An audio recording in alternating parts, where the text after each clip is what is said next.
කිල්ලොච්චියට kilometre 15ක් මෑතින් පිහිටි LTTE තුනුක්කායි බලකොටුවේ ප්‍රධාන දොරටුව වූ කල්විලාන් ගම්මානය ඉකුදා අත්පත් කරගත් යුද හමුදාව එහි ආරක්ෂක බැමි බිඳ හෙළමින් දැන් තුනුක්කායි දෙසට ආසන්න වී තිබෙනවා. කල්විලාන් ගම්මානයේ මෙම අතිශය උපක්‍රමික වැදගත්කම නිසා LTTE ඒ රැක ගැනීමට උපරිම ශක්තිය යෙදූ බවයි හමුදාව පවසන්නේ.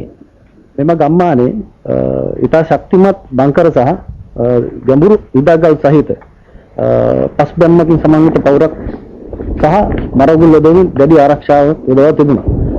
57 වන සේනාංකයේ 572 බලසේනාව යටතේ 7 වන සහ 8 වන ශ්‍රී ලංකා තාබල හමුදා සෙබළුන් විසින් උපක්‍රමශීලීව ත්‍රස්තවාදී නොමග ත්‍රස්තවාදීන්ට විශාල හානි සිදු කරමින් අත්පත් කර ගැනීමට කටයුතු යෙදුණා.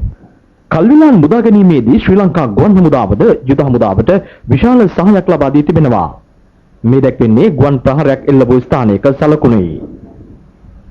කල්විලාන් පාසල කල්විලාන් ප්‍රේක්ෂකර්ම මධ්‍යස්ථානයේ ඇතුළු මෙම ප්‍රදේශය LTTE නායකයන්ගේ මෙහෙයුම් මධ්‍යස්ථානය ලෙස ක්‍රියාත්මක වී තිබෙනවා.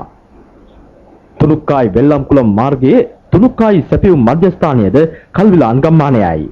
මේ නිසා තුනුක්කායි යැපීම් සිදු වූයේ කල්විලාන් මත බවයි හමුදාව පෙන්වා දෙන්නේ. උන් 6 වතාවක් පැමිණියා මේ ප්‍රදේශය නැවත අල්ලා ගැනීමට.